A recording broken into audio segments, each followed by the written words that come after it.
داره ایران قبل از اسلام. اگر اینا که میگن ایران قبل از اسلام یه آرمی درست کردن سلطنت طلبا به عنوان چیز میدن، اون میدونین اون اصلا اون خدای به حساب بوته، چون سواد که ندارن. دیدن مثلا سلطنت طلبا این آرمی درست میکنن، یک یاروی ریش و اینا داره و بال داره و فلان اینا فکر میکنن این آرم چیزه مثلا سلطنت ایرانی و فلان. اصلا این نبوده، این خدای تفلک، این خدا به چشم با ریش و عصا و چشمای بزرگ و کلاه و این خدای بوته. این مال دوران بت پرستی و این چیزاست. خیلی از اینا یه اطلاعات ندارن به اسم ایران قبل از اسلام و این حرفا میگن. دقت میکنید؟ من میخوام یه بخشیم مشکل بیسوادی توی قضایا ما داریم. ساسانیان اینطور بودن. سنت های ایرانی، آقا ایران قبل از اسلام سنت های خوب داشته، سنت های بد داشته. در ایران قبل از اسلام، در همین فرهنگ زرتشتی، در فرهنگ میترائیسم و مهرپرستی، در فرهنگ مزدکی، نمیدونم در فرهنگ چی و آیین مغها و اینا، شما هم ارزش‌های الهی توحیدی می‌بینید. تو همین گاته ها مال زرتشت اینا هم عباراتی می‌بینید معنوی، اسلامی، توحیدی، صحبت از اخلاق نیک، کردار نیک، اینا هم حرف، هم عمل صالح، ایمان، تقوا، حرفای الهیه. هم خرافات و شرک مطلق می‌بینید. مگه هرچی ایرانی است چون ما ایرانی بودیم؟ اولا که شما بدونید اکثر شماها از نژاد آریایی نیستین، بی خود دلتون خوش به این چیزا نکنید دیگه، وقت که نیست. هیچ نژاد خالصی وجود نداره، زمینه که نژاد آریایی هم توفیع نبوده، مثل بقیه نژادا بوده. یک جوری میگه نژاد آریایی یه بخش مهم از دوران در نژاد آریایی بت پرست بودن، یه مدتی گاو پرست بودن. نژاد آریایی میدونید جزء آییناش مثل هندوها ریشه هاش یکیه، هندو آریایی. اینا ادرار گاو رو به عنوان یک نوشابه مقدس میخوردن آریایی ها. حالا اگه دوست داری برو آریایی باش. اصلا آریایی بودن نمیدونم نژاد آریایی نه یک افتخار نه یک ننگه. همه نژادها نقاط مثبت داشتن، نقاط منفی. ارزش‌های الهی در ایران قبل از اسلام هست که اسلام 100% تایید کرد. مثلا جزء سنت ایرانیان قبل از اسلام یکیش هم این بوده، ازدواج با مادر و خواهر. خوبه؟ ازدواج با محارم. این دو جزء فرهنگ ایران. استدلالشون هم این بود برای که نژادمون خالص بمونه. اگر با خواهر مادر خودمون ازدواج کنیم نژادمون خالص بمونه، بیگانه نیست دیگه توش. پدر با دختر، ازدواج پدر و دختر رایج بود در ایران قبل از اسلام. این خوبه؟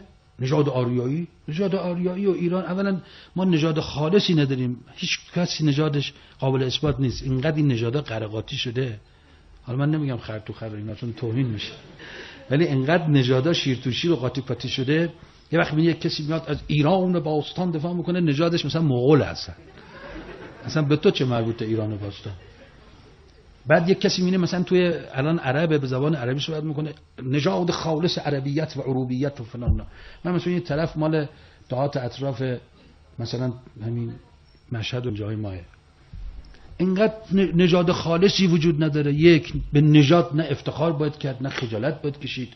در فرهنگ قبل از اسلام ایرانیان قبل از اسلام زرتشتی نبودن، اصلا همه زرتشت دین حکومتی بود. یه بخشی از مردم در ایران، بخشی از مردم شرق ایران همه بودایی بودن، غرب ایران مسیحی بودن، بخشی از مردم مزدکی بودن، بخشی از مردم اصلا دین نداشتن، یک بخش کمتری یهودی بودن.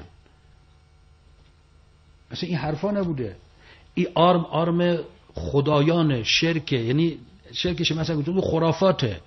شما ببینید تو آیین‌های ایران قبل از اسلام برید ببینید، حتی تازه جناب زرتشت که ما او رو مسلمان‌ها او رو گفتن پیامبره و زرتشتی‌ها رو گفتن مثل مسیحی و یهودی اهل کتابن، اونتا کتاباشون تحریف شده مثل انجیل و تورات. شرک و توحید قاطیه.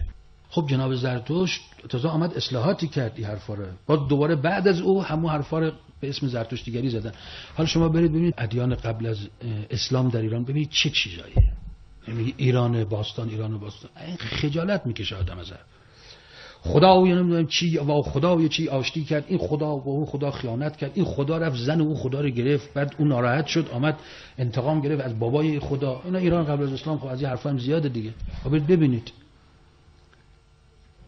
گاو مقدس نمیدونم خدا اول گاو رو آفرید، بعد گاو نمیدونم چیکار شد رفت گفتم بعد کیومرث که بعضیا میگن همون حضرت آدمه، بعضیا میگن اولین شاه، بعضیا میگن اولین، یا جمشید شاه چیز بود بعد خیانت کرد دنبال قدرت بعد فاسد شد، بعد فلان. اهریمن 3000 سال با هم جنگیدن، بعد 9000 سال آتش بس دادن، بعد سر چیز کلاه گذاشت، سر اهریمن رو کلاه گذاشت، گفت تا این خوابه برم چند تا چیز خلق کنم.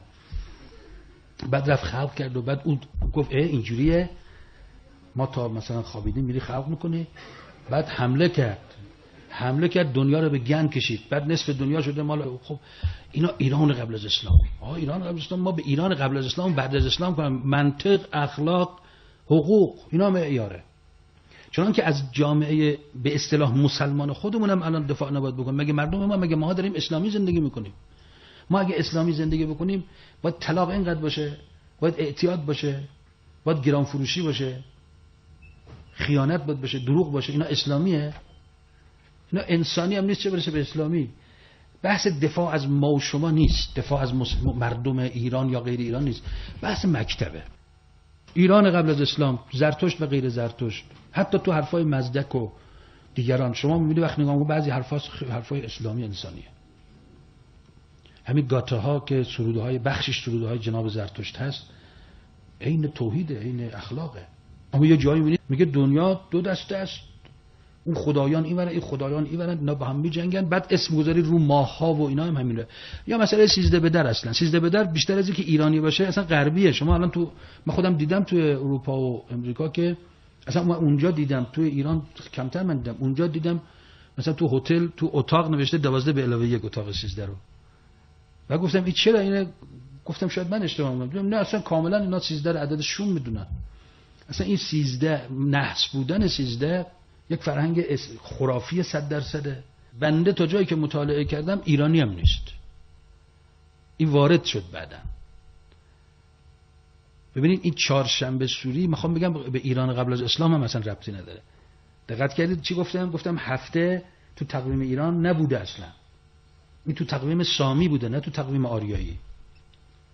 این آرمی که میذارن این خدای به حساب یکی از خدایان گردن کلفته که همین که الان وقتی بگی خدایان مسخره میکنن میگن ملتش خرافیه، عقب مونده، به چه چیزایی معتقدن. خب خودت هم یکی از همونایی که ایران قبل از اسلام ارزش‌های 100% انسانی اسلامی است که قرآن و روایت ما به شدت تایید کردن. شما می‌دونید بعضی آیات قرآن اهل بیت پیامبر فرمودن اینا شأن نزولش ایرانی‌هاین. چه مدح‌هایی از پیامبر و اهل بیت راجع به ایرانی‌ها است. و از اون طرف یک مفاهیم بسیار ضد انسانی، ضد عقلی در ایران قبل از اسلام. عرض کردم یکیش ازدواج با محارم، ازدواج با خواهر مادر، پدر با دختر. اینقدر ازدواج پدر دختر هست تو تاریخ ایران قبل. خب بگیم ارزش‌های ایرانی با برگردیم به سنت‌های ایرانی قبل باستانی خودمون، به کدوم سنت برگردیم؟ مفاهیم درست و غلط رو درست تفکیک بکنیم از هم. خیلی ممنون از لطف شما، ان شاءالله موفق و مؤید باشید. من پیشاپیش دوباره عید نوروز رو به همتون تبریک میگم. شیرینی و شکلات و آجیل اینا نخورین، دندوناتون خراب میشه. نصیحتایی که میکنن همه رو خودشون هم از همه بیشتر میخورن. خداحافظ.